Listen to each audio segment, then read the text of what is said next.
Welcome to the channel. This is Lady B. If it's your first time, please remember to subscribe. Before I continue, I want to say condolences to the family of the teacher, Chanel Smith, who was allegedly shot down on her way to work. Yes, so guys, just throw up some condolences in the chat. To be honest, family, I was very bothered by this situation.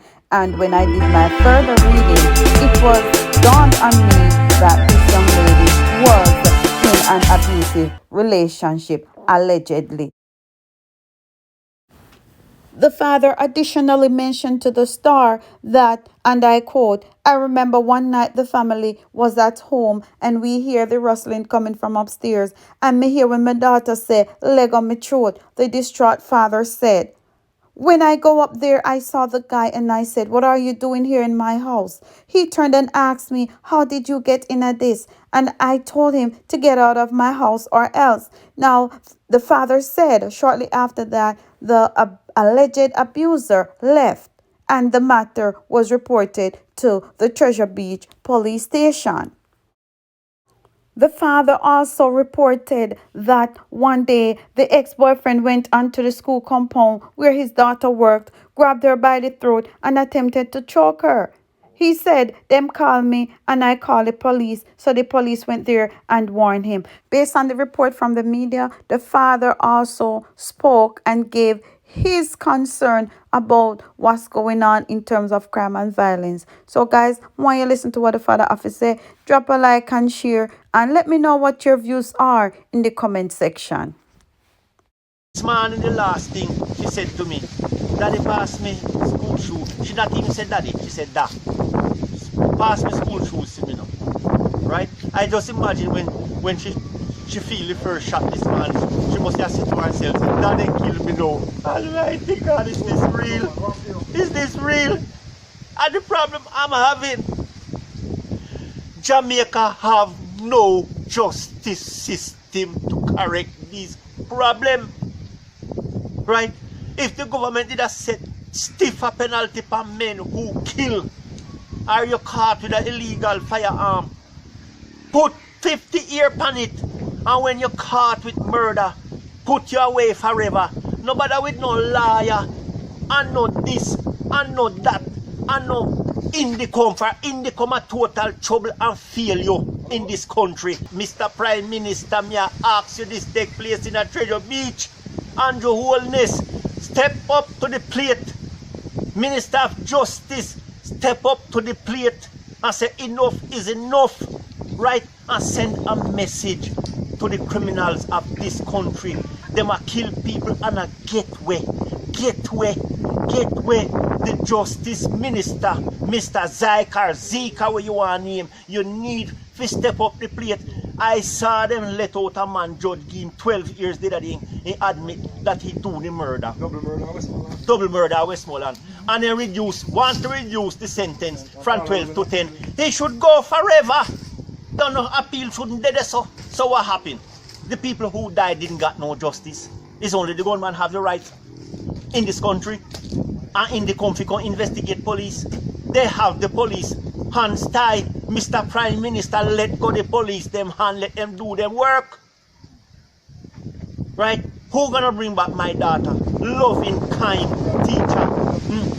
Just a walk and murder, and when they see people with the cover up and this and that, and you as a police officer, you can talk about you can't see people and can search people. So why you have the authority to do so? So if they go and find out what those two men were doing there, they might have caught up with them. Why they didn't do that?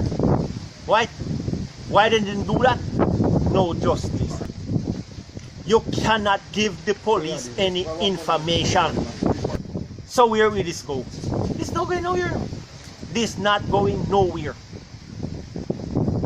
Right? We don't do nobody nothing. Nothing. And people just walk and kill people. No man. Something have to do about this.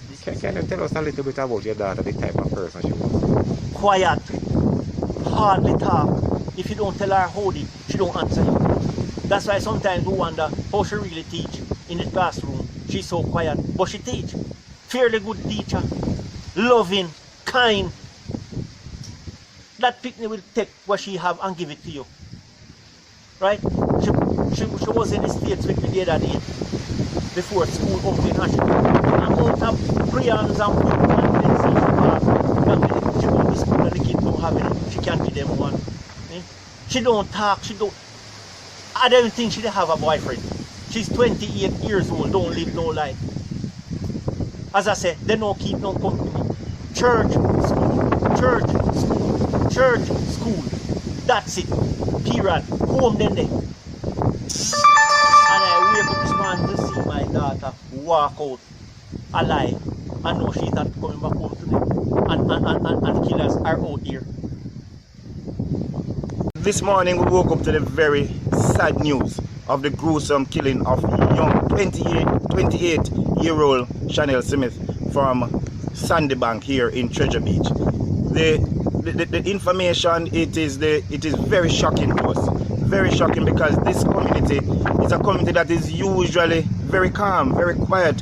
We don't hear about a lot of crime over in here, and I'm very concerned about the citizens in the community, because just going through and speaking to a number of them over the last hour and a half, they're expressing to me that they're very fearful.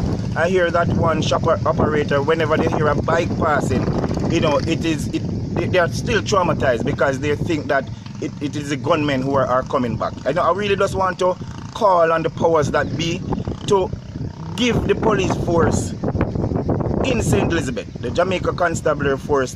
It is obvious that they are in need of more crime fighting material in the parish. I understand that they could do very well with more patrol vehicles, so I understand that they may very well be very strapped. They may be strapped in terms of the terrain that they have to cover, the manpower that is needed. And I at this time I feel the pain. I feel the pain of the police officers who have been calling for some form of motivation. Recently we heard about the officers going to court for back money, and I suspect that they may be demotivated in carrying out their work. But I know that at this time we have to give the police officers in St. Elizabeth as much assistance that we can give them to fight and tackle this monster in crime that we're facing. St. Elizabeth is normally a very quiet place as it relates to crime, but over recent times we have been seeing these sort of gruesome murders. Just probably a couple of years ago, we heard, or probably a year ago, we heard about a lady who normally transport students to the Santa Cruz prep school. She was gunned down, and I'm saying enough is enough. We have to, as a community, lend our support to the police officers, and the government has to know once and for all, give the police officers what they need to fight crime, because today it is somebody family that we're hearing of. Tomorrow it will be at our own doorsteps, and enough is enough, and it has to stop now.